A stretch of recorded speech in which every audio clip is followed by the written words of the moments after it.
Assalamualaikum warahmatullahi wabarakatuh. Halo adik-adik pejuang PTN tahun 2021. Salam kenal dengan saya Pak Bani lewat channel Aku Bisa PTN.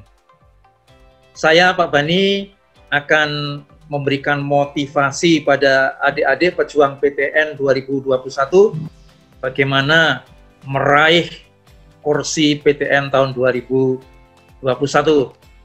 Nah, jangan lupa untuk subscribe channel ini dan share ke teman-teman jika dinilai bermanfaat. Oke? Nah, pada kesempatan awal ini saya ingin mengajak adik-adik untuk memahami apa saja jalur masuk PTN atau perguruan tinggi negeri. Nah, adik-adik yang saya banggakan, jalur masuk PTN itu ada dua. Yang pertama yang diselenggarakan oleh LTMPT atau Lembaga Tes Masuk Perguruan Tinggi Negeri. Yang pertama ada jalur SNMPTN, kemudian yang kedua jalur SBMPTN. Nah, di luar jalur masuk PTN yang diselenggarakan oleh LTMPT, ada jalur seleksi mandiri yang diselenggarakan oleh masing-masing perguruan tinggi negeri. Lanjut.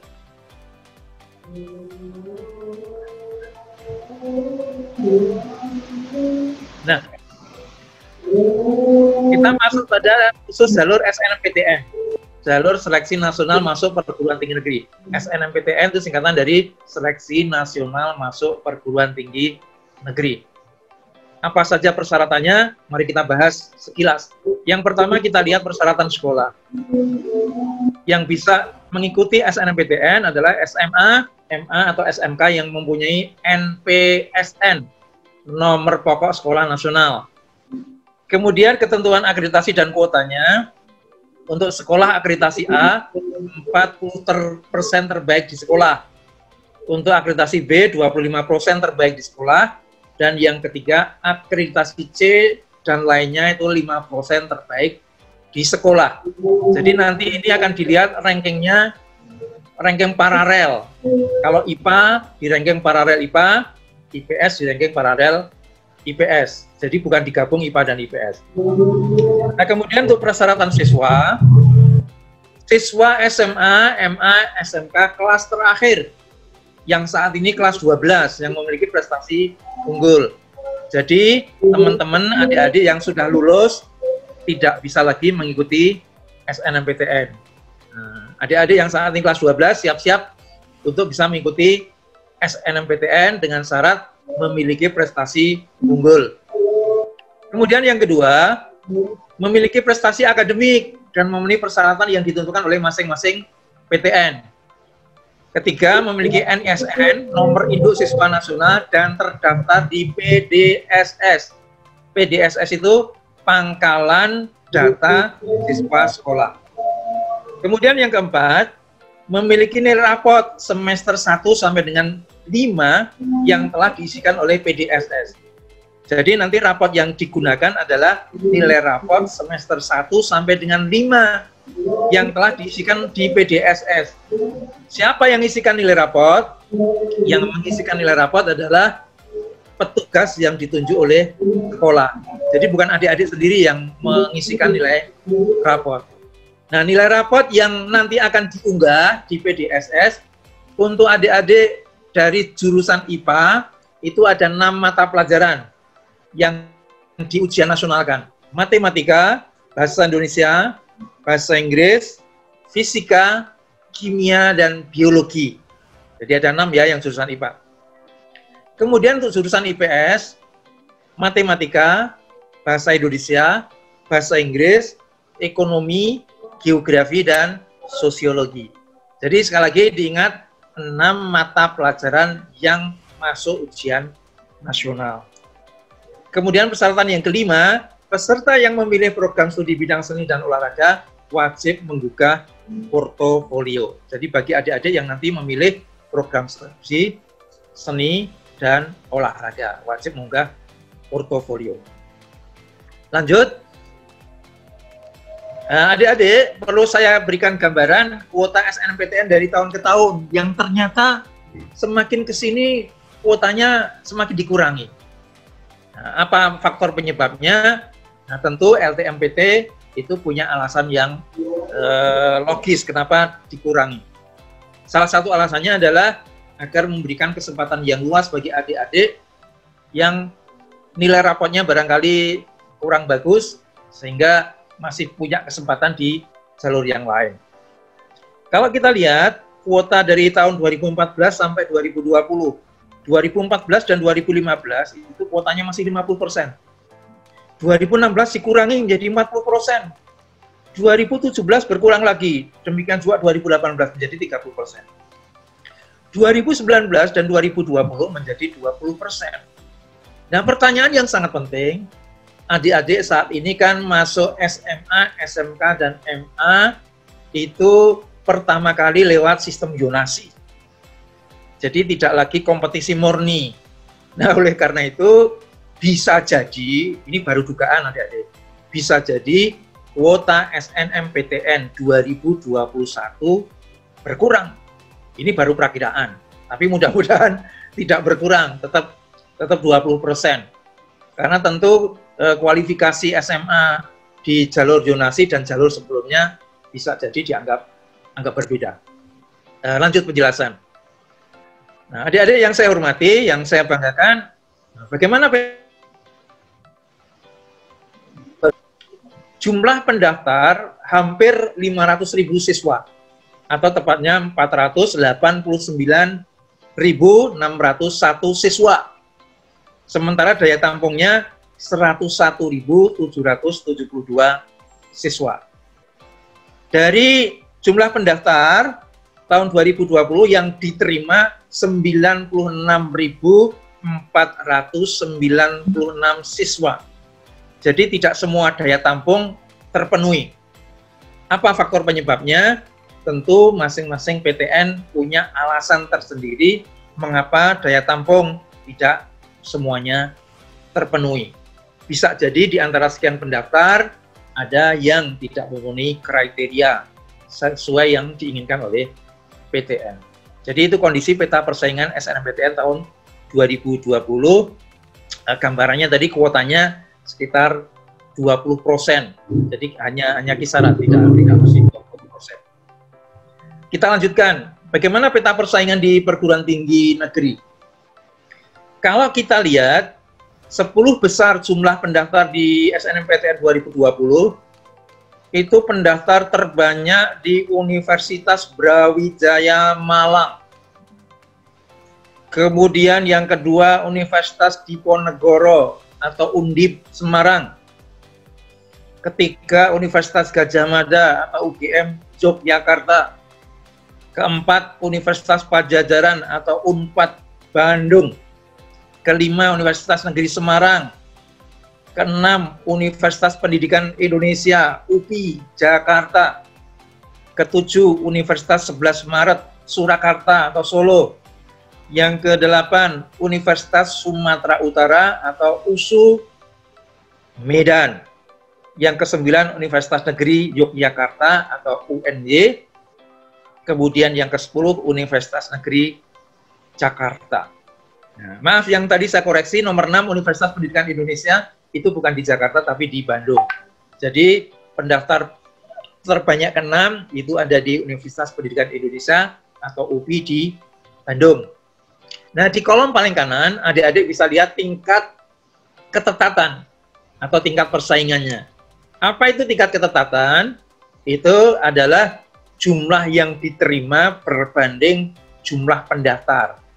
Nah, contohnya misalnya di Universitas Brawijaya, jumlah yang diterima 4.302, sementara jumlah pendaftarnya 30.932, sehingga tingkat ketetatan atau tingkat persaingannya 13, sekian persen.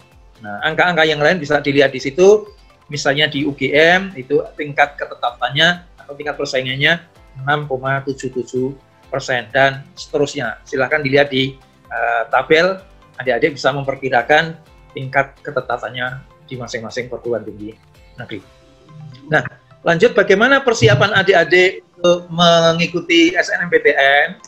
Ini secara umum Pak Bani akan sampaikan bahwa indikator penilaian SNMPTN itu dilihat dari dua faktor utama.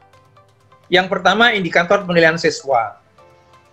Dilihat dari siswa, maka perguruan tinggi negeri atau LTMPT dalam hal ini sebagai penyelenggara akan melihat nilai rapot semester 1 sampai 5 untuk mata pelajaran ujian nasional.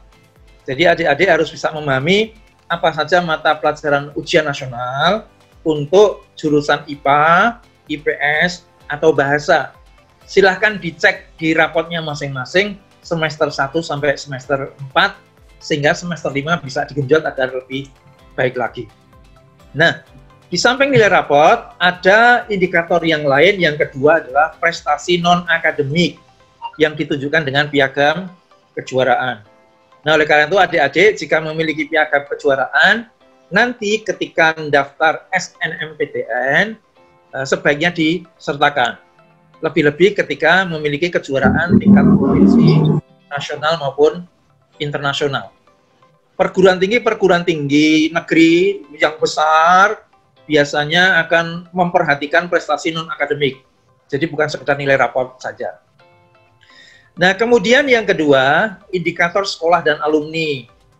Jadi yang dinilai tidak hanya siswanya saja, nilai rapotnya, kemudian prestasi non-akademik, tapi ada juga yang indikator yang lain, indeks sekolah di perguruan tinggi negeri. Jadi perguruan tinggi negeri itu masing-masing sudah punya catatan indeks sekolah. Indeks sekolah A di kota A itu tentu tidak sama dengan indeks sekolah B di kota yang sama. Demikian juga dengan indeks sekolah di kota C. Nah, catatan tentang indeks sekolah ini PTN sudah punya. Tetapi sayangnya indeks sekolah itu tidak diungkapkan secara terbuka. Tetapi Pak Bani bisa menyampaikan salah satu indikator indeks sekolah itu adalah seberapa banyak lulusan sekolah SMA, SMK atau MA itu yang diterima di perguruan tinggi negeri. Jadi misalnya ITB itu punya catatan sekolah A itu lulusannya berapa yang dari tahun ke tahun diterima di ITB. Demikian juga UI, UGM, dan perguruan tinggi negeri yang lain punya catatan indeks sekolah. Nah, semakin banyak alumni sekolah yang diterima di suatu PTN, maka indeks sekolahnya akan semakin tinggi. Itu akan menguntungkan adik-adik. Nah, nanti oleh karena itu adik-adik perlu bertanya pada pihak sekolah, terutama guru BK ini ya. Guru BK harus sering-sering ditanya, berapa alumni sekolah adik-adik yang diterima di perguruan tinggi negeri tertentu. Kemudian yang kedua, prestasi alumni yang menjadi mahasiswa di PTN. Jadi ukurannya, indikatornya bukan saja berapa banyak alumni yang diterima di PTN, tetapi juga bagaimana prestasi alumni yang menjadi mahasiswa di PTN.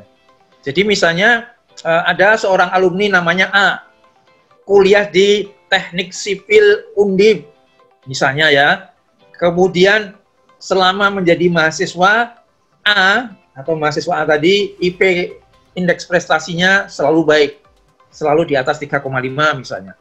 Maka pihak perguruan tinggi negeri, dalam hal ini program studi Teknik Sipil Undip, itu akan menilai bahwa alumni sekolah tersebut kinerjanya bagus, kinerjanya baik. Nah, ketika alumni itu kinerjanya baik, akan memberikan garansi bahwa adik-adik kelasnya dari sekolah yang sama itu ketika masuk di perguruan tinggi negeri yang bersangkutan diperkirakan akan memiliki prestasi akademik yang baik. Jadi itu ada dua indikator utama. Tetapi di luar indikator itu sesungguhnya ada indikator yang lain, yaitu kuota dan pemerataan. Tidak mungkin suatu PTN itu dikuasai lulusan SMA tertentu saja. Misalnya tadi disebutkan program studi teknik sipil atau program studi yang lain, kedokteran, akuntansi, manajemen, itu pasti ada kuotanya. agar ada pemerataan.